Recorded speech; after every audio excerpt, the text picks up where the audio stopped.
Hello, thank you for joining me on this eyebrow tutorial. I hope you're ready to get snatched because I'm ready to spill all my secrets regarding my eyebrows. So let's go. So the first thing you're going to need is an eyebrow shaper. It's basically a little razor for your eyebrows. You can get this at Walmart, any dollar store usually, and I've even seen it on Amazon. You're also going to need a little scissor, your favorite tweezer, and the Milani Dip Brow. Here are my eyebrows before we start working on them. This is about a week and a half of growth. I usually don't let them grow for that long. I usually do them at the 1 week mark because my eyebrows grow back kind of fast. First things first, what I do is tie up my hair just to make sure that it's out of the way during the whole entire process. So now we're going to go in with our eyebrow shaper. And we want to go with the natural flow of our eyebrows, but we also want a really sharp and defined brow. So what we're going to do is define the arch by going as close as you can to your eyebrow without shaving it off completely. So don't go too fast, but also don't be afraid to get in there. We're going to shave the top here. And as you can see, there are always going to be some hairs that are left behind. Don't try to get lower to get the little hairs. Just do what you can because we're going to pluck the rest out later.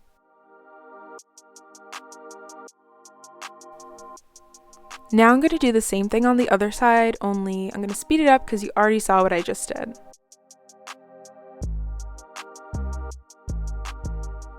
Hey, there's that tweezer I was talking about. So what we're going to do is start plucking from the outside in. So I am plucking the outside hairs, moving them out of the way slightly so that you don't have to worry about what's been plucked, what looks like it's plucked, just pluck it and get it out of the way. Keep it moving. Darker hairs are a little easier to get.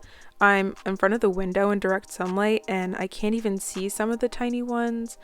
That's totally fine because most people aren't going to be seeing you in direct sunlight anyway.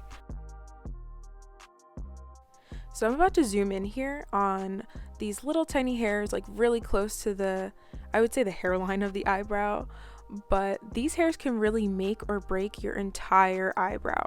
If you leave the hairs there, it might not look as crisp, but if you overdo it and you take out a hair you're not supposed to, you might ruin your whole eyebrow. You might look a mess, but don't let that scare you. You have to use some good old trial and error, but when in doubt, just leave it. It's not going to be that big of a deal. In time, you'll figure out what works for your eyebrows and what doesn't, all depending on its natural shape. So now we're going to go in and pluck those hairs that we missed before. Like I said, it's not that big of a deal if your eyebrow shaper doesn't get every single hair.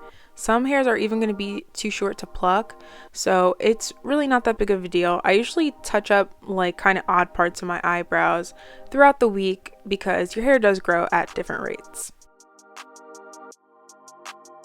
We're going to quickly do the other side. This side wasn't as bad, honestly, so that's kind of why I'm speeding through this eyebrow. This eyebrow usually gives me like no issues.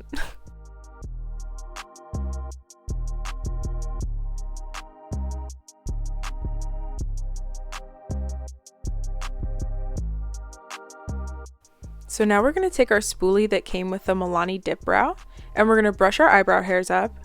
And anything that comes above the eyebrow line just a little bit, just trim it. Give it a tiny little trim.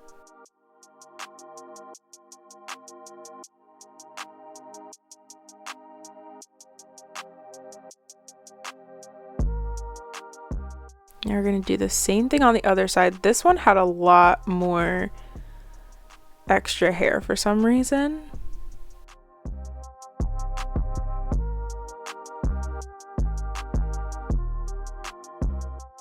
So now we're going to brush down our eyebrows.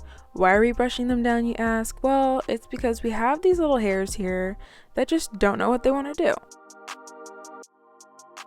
Should they stay? Should they go? Honestly, I've tried to experiment every single time I do my eyebrows.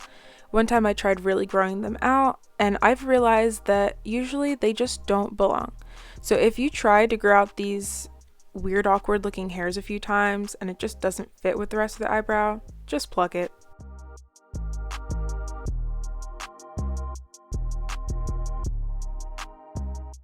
And now you can just see they look a little more square.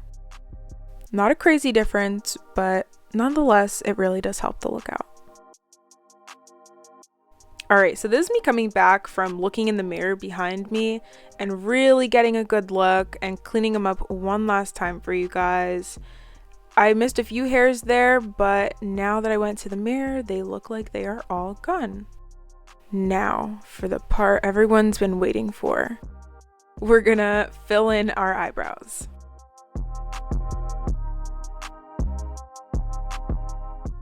I'm usually a shade 4 in the Milani Dip Brow, but I accidentally bought a 5, which is totally fine because my hair is almost black anyway. But what I do is I like to do right under my eyebrow first, make a little line, and then I'm going over the top here and make that line as sharp as you can. It's okay if you have to build on it, kind of like I am. It's better that you build on it than if you go in with a really heavy hand with a lot of product, because as you can see, sometimes it's kind of hard to get off. Doing the same thing with the other side. I did it a little heavier. Wish I didn't, but you know, then you just go back and you fill it in. The most important part here is to really take your time so you can either go with the pattern of your eyebrow or get your desired shape.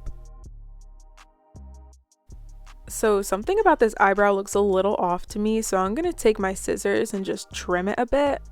But this happens almost every time I do my eyebrows. Something looks off and sometimes I keep it, or sometimes I take the risk and I'll go ahead and try to fix it. But either way, it's an uphill battle doing these brows every single time. So don't get discouraged, just keep trying. So I'm about to wave goodbye, but I'm actually not going anywhere. It's just gonna cut to me with makeup because me with my brows filled with no makeup kinda looks crazy. So here's the final look. I hope you guys learned something, and if you have any questions, please leave them down below. Okay, bye.